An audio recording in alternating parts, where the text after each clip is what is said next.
ഇവാഞ്ചലിയും അനുദിന സുവിശേഷ വിചിന്തനം.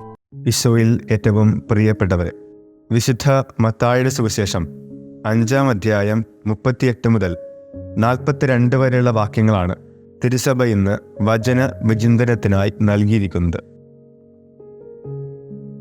ഈശോ പറയുകയാണ്, കണ്ണിന് പകരം കണ്ണ്, പല്ലിന് പകരം പല്ല് എന്ന് പറഞ്ഞിട്ടുള്ളത് നിങ്ങൾ കേട്ടിട്ടുണ്ടല്ലോ. എന്നാൽ ഞാൻ നിങ്ങളോട് പറയുന്നു, ദുഷ്ടനെ എതിർക്കരുത്. വലത്ത് കരണത്തടിക്കുന്നവന് മറ്റേ കരണം കൂടി കാണിച്ചു കൊടുക്കുക.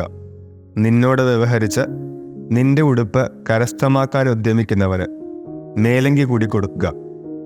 1 മൈൽ ദൂരം പോകാൻ നിന്നെ നിർബന്ധിക്കുന്നവനോടുകൂടെ 2 മൈൽ ദൂരം പോകുക. പുറപ്പാട് പുസ്തകം 21-ാം അധ്യായം 24-ഉം 25-ഉം വാക്യങ്ങളിലാണ് ഈശോ പറയുന്ന കണ്ണിന് പകരം കണ്ണ്, പല്ലിന് പകരം പല്ല്, കൈക്ക് പകരം കൈ, കാലിന് പകരം കാല്, പൊള്ളലിന് പകരം പൊള്ളൽ, മുറിവിന് പകരം മുറിവ് എന്നിങ്ങനെ പോകുന്ന നിയമങ്ങൾ കാണുന്നത്.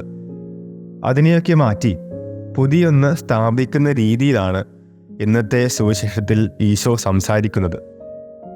നമ്മൾക്ക് എന്തെങ്കിലും കടുത്ത ദുരനുഭവം എവിടെ നിന്നെങ്കിലും നേരിട്ടാൽ അതിന് പ്രതികാരം ചെയ്യണമെന്ന ചിന്ത എല്ലാ മനുഷ്യരിലും സ്വാഭാവികമായി ഉയർന്നു വരാറുണ്ട്. അത്തരത്തിലുള്ള പ്രതികാര ബുദ്ധിയെ തൃപ്തിപ്പെടുത്തി നീതി പുലർത്തുവാൻ പരിശ്രമിക്കുന്നവയായിരുന്നു പഴയ നിയമത്തിലെ രീതികൾ. അപരാധത്തിന് ആനുപാതികമായ ശിക്ഷ നൽകുന്ന രീതിയായിരുന്നു അത്. അങ്ങനെ ഒരു നീതി വേണ്ടെന്നാണ് ഈശോ നിർദ്ദേശിക്കുന്നത്. ഇന്നത്തെ സുവിശേഷത്തിന്റെ 2-ാം ഭാഗത്തിൽ ഈശോ പറയുന്നത്, ഇഷ്ടമില്ലാത്ത എന്തെങ്കിലും കാര്യത്തിന് നാം നിർബന്ധിക്കപ്പെട്ടാൽ അവർ ആവശ്യപ്പെടുന്നതിലധികം ചെയ്തു കൊടുക്കുക എന്താണ്.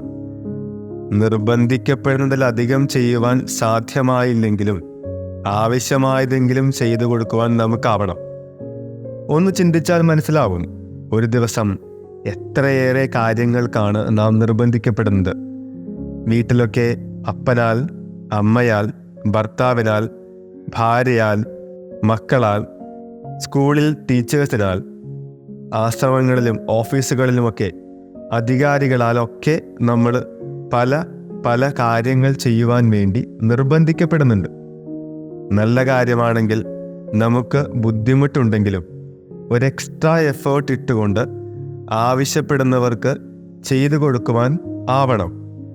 പലപ്പോഴും നമുക്കത് സാധിക്കാത്തത് കൊണ്ടല്ല, നമ്മുടെ മടിയാണ് അത് ചെയ്തു കൊടുക്കുവാൻ തടസ്സം നിൽക്കുന്നത്.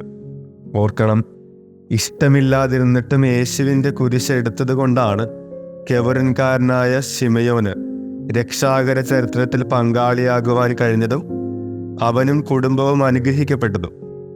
തുടർച്ചയായി മുറിവേൽപ്പിക്കപ്പെടുമ്പോഴും പ്രതികാര ബുദ്ധിയില്ലാതെ പെരുമാറുവാനും നമുക്കിഷ്ടമില്ലാത്ത നിർബന്ധിക്കപ്പെടുന്ന നല്ല കാര്യങ്ങളൊക്കെ നന്നായി ചെയ്യുവാനും നമ്മുടെ ഉള്ളിൽ അസാധാരണമായ സ്നേഹം കൂടിയേ തീരൂ.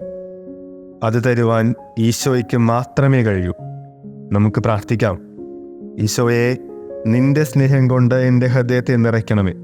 അങ്ങനെ ഞാൻ അങ്ങേക്ക് വേണ്ടി എപ്പോഴും ഒരു എക്സ്ട്രാ ദൂരം സഞ്ചരിക്കുവാൻ ഇടയാകട്ടെ.